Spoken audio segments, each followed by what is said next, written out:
कैसे हैं आप सभी।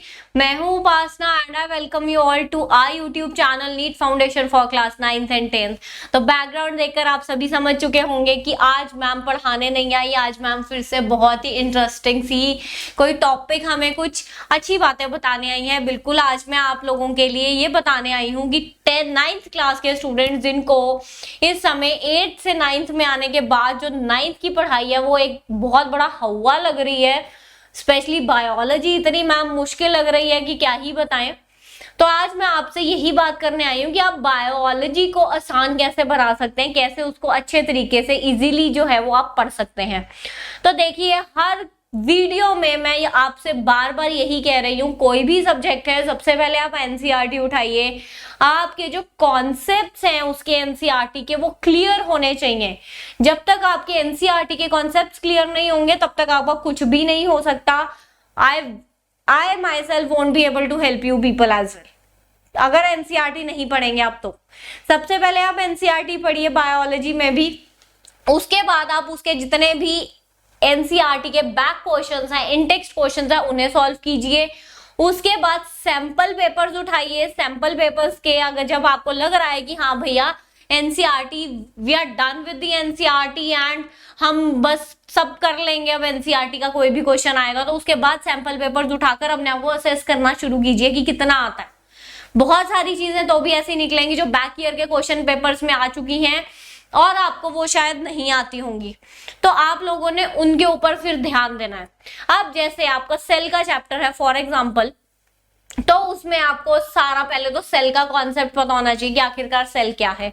उसके बाद सेल के अंदर क्या क्या प्रेजेंट है, न्यूक्लियस है, न्यूक्लियोप्लाज्म है, कौन सा फ्लूइड है। उसके बाद हर सेल ऑर्गेनेली के बारे में आपको एक कॉन्सेप्ट क्लियर होने चाहिए कि माइटोकॉन्ड्रिया क्या करता है, एटीपी प्रोड्यूस करता है क्या, उसके बाद गोल्गी अपरेटस का क्या काम है। सो बेसिकली आपको हर सेल ऑर्गेनेली का कॉन्सेप्ट क्लियर होना चाहिए। जब आपका ये कॉन्सेप्ट क्लियर होगा तो आपका कोई भी क्वेश्चन गलत नहीं हो सकता। जो इसके इंपॉर्टेंट डिफरेंसेस हैं प्रोकैरियोट यूकैरियोट में, एनिमल सेल, प्लांट सेल में, आपको वो क्लियर होने चाहिए कि क्या चीजें हैं। सिमिलरली उसके बाकी जो चैप्टर्स हैं, डाइवर्सिटी थोड़ा सा बच्चों को बहुत मुश्किल लगता है, रट्टाफाइंग वाला चैप्टर है, तो उसमें भी आप मेन चीजें उठाइए, कॉन्सेप्ट उठाइए, बहुत ज्यादा डीप में मत घुसिए। अच्छा, ये टॉपिक इसका जो है वो ये एंजियोस्पर्म, जिम्नोस्पर्म, अच्छा ये इनका डिफरेंस है, मैंने लर्न कर लिया। एक डिफरेंसेस जो है स्पेशली डाइवर्सिटी वाले चैप्टर के भी, उनको भी एक अच्छे से उनके नोट्स बना लीजिए, पेजेस पे लिख लीजिए।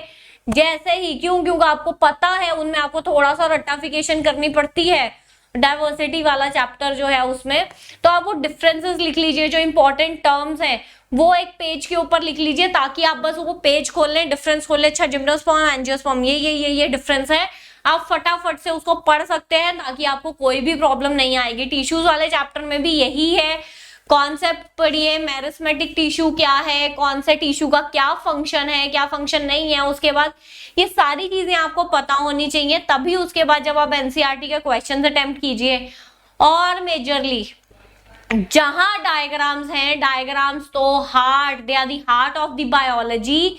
तो जहां डायग्राम्स हैं आपने डायग्राम जरूर करने हैं। प्लांट सेल, एनिमल सेल का फॉर एग्जांपल आपको डायग्राम आना चाहिए। इवन की टिश्यूज में भी जैसे आपका नर्व सेल है, आपको उसका डायग्राम आना चाहिए, वेरी इंपॉर्टेंट। डाइवर्सिटी में भी अगर जो भी डायग्राम्स हैं वो सारे आपको आने चाहिए, क्योंकि बार बार कहती हूँ बायोलॉजी में अगर इनकेस कभी आप किसी क्वेश्चन में थ्योरी लिखनी भूल गए पर उसके साथ एक रेलिवेंट डायग्राम है तो एटलीस्ट 3 में से आपको एक आधा नंबर तो मिल ही जाएगा वो डायग्राम ड्रॉ करने का ही।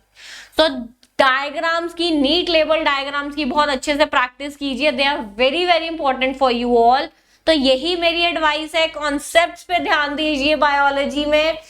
उसके बाद आप एक्स्ट्रा बुक्स उठाइए, अपने आप को असेस कीजिए। ऑनलाइन इतने सारे मॉक टेस्ट वगैरह दिए हुए हैं, इतने सारे ऑनलाइन भी पेपर्स होते हैं, आप अपने आप को असेस करने के लिए वो पेपर्स कर सकते हैं। हमारे टेलीग्राम चैनल के साथ आप जुड़े रहिए, क्योंकि हर संडे को हम उसमें भी क्वेश्चन पेपर अपलोड कर सकते हैं, जिससे आपको अपने एग्जाम का पैटर्न के बारे में पता चलता है कि किस तरह का एग्जाम जो है वो पेपर में किस तरह के क्वेश्चन जो है वो आएंगे। और अभी भी जो है उस चैनल के ऊपर क्वेश्चन पेपर्स अपलोड हुए हैं, तो अगर आप चाहते हैं कि आपको बहुत बढ़िया से क्वेश्चंस वहां से भी देखना चाहते हैं तो हमारे टेलीग्राम चैनल का जो लिंक है वो डिस्क्रिप्शन बॉक्स में है, आप उसके साथ जुड़े रहिए और बढ़िया तरीके से पढ़ते रहिए। बायोलॉजी के यही जो टिप्स मैंने आपको दिए हैं इनको फॉलो करेंगे तो तोड़ देंगे फोड़ देंगे एग्जाम में, कोई आपकी टक्कर नहीं आपको दे पाएगा, आप सबको नीचे छोड़ देंगे। ठीक है, तो सी यू विद अ नेक्स्ट धमाकेदार मजेदार वीडियो। तब तक के लिए बाय बाय बच्चों, stay tuned, stay healthy and हमारे चैनल को सब्सक्राइब करते रहिए, वीडियोस को लाइक करते रहिए। बाय।